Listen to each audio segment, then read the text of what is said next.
This is the second chapter of Hidden Contact, a 6-part investigation into alien secrecy, our long-form series exploring claims of extraterrestrial presence and official denial. In this episode, we turn our attention to the infamous military site known as Area 51 and the controversial testimony of Bob Lazar, the man who, more than anyone else, turned a Cold War airstrip into ground zero for UFO legend. We investigate Lazar's story, the evidence for and against his claims, and how the U.S. government's persistent silence only added fuel to public suspicion.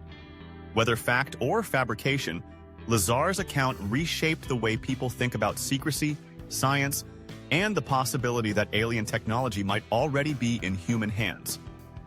The story continues below. The Nevada desert holds many secrets, but none have captured the imagination quite like those surrounding Area 51. For decades, this remote military installation has been at the center of speculation, secrecy, and suspicions of extraterrestrial technology. And much of it begins with one man, Bob Lazar. In 1989, a man claiming to be a physicist named Robert Scott Lazar appeared in a televised interview with Las Vegas investigative reporter George Knapp. With his face obscured and voice altered, Lazar stated that he had worked on a top-secret government project at a facility called S4, located near the well-guarded Area 51 base. His role, he said, was to reverse engineer propulsion systems from recovered alien spacecraft. The claims were bold and sensational. Lazar described 9 different flying saucers hidden in hangars carved into a mountainside. He said the crafts were powered by a reactor using an element called 115, which didn't exist on the periodic table at the time. According to Lazar, this reactor bent gravity to allow the craft to move in ways no human technology could replicate.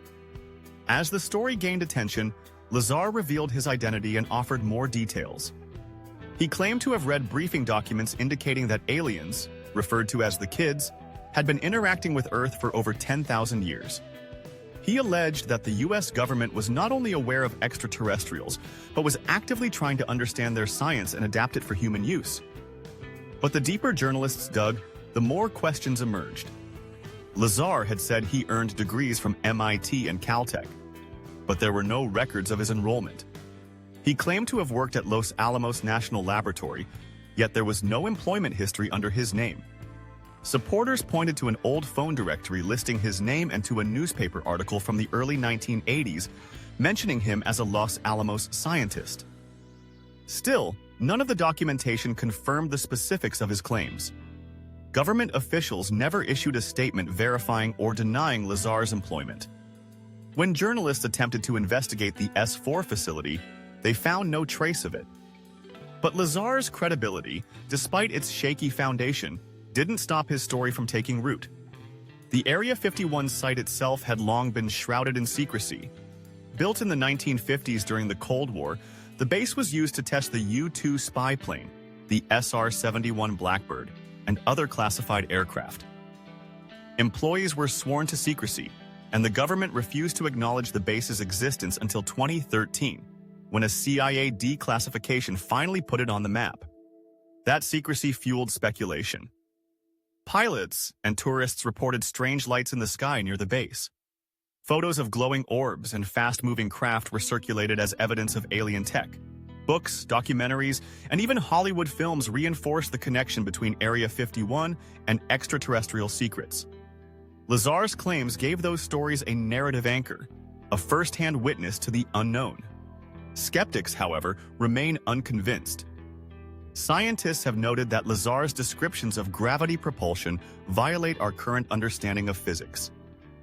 The supposed element 115, eventually synthesized and named moscovium, is unstable and exists for less than a second, making it unsuitable for powering anything, let alone a spacecraft.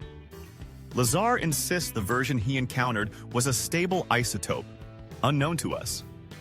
But without physical evidence, the claim remains untestable. Even so, Lazar's story refuses to die. In interviews, he remains consistent, saying he wishes he'd never spoken out. In 2018, a Netflix documentary titled Bob Lazar, Area 51 and Flying Saucers reintroduced his claims to a new generation, sparking renewed interest and debate. The impact is undeniable. Lazar's tale not only transformed Area 51 from a Cold War testing site into an alien legend, it also seeded a belief that there are things happening behind closed doors beyond public knowledge that challenge our very understanding of reality. The US government's silence only amplifies the mystery. The more they refused to acknowledge the base, the more people believed they had something to hide. When Storm Area 51 became a viral meme in 2019, over 2 million people RSVP'd to see them aliens. The event turned into a festival, not an invasion, but it spoke volumes about how deeply the myth has embedded itself in the public consciousness. Could Lazar have fabricated everything? Possibly. Could he have exaggerated or been misled himself? Equally possible. But for many, the persistence of his narrative and the culture of secrecy surrounding Area 51 suggest there's at least a kernel of truth, and that possibility keeps the legend alive. Area 51 today is still operational, still highly classified, and still off limits to the public. Signs warn that lethal force may be used on trespassers. What exactly goes on there remains undisclosed. For some, it's just military research, drones, stealth technology, next-gen aircraft. For others, it's the gateway to humanity's biggest secret. The truth, as always, may lie somewhere in between.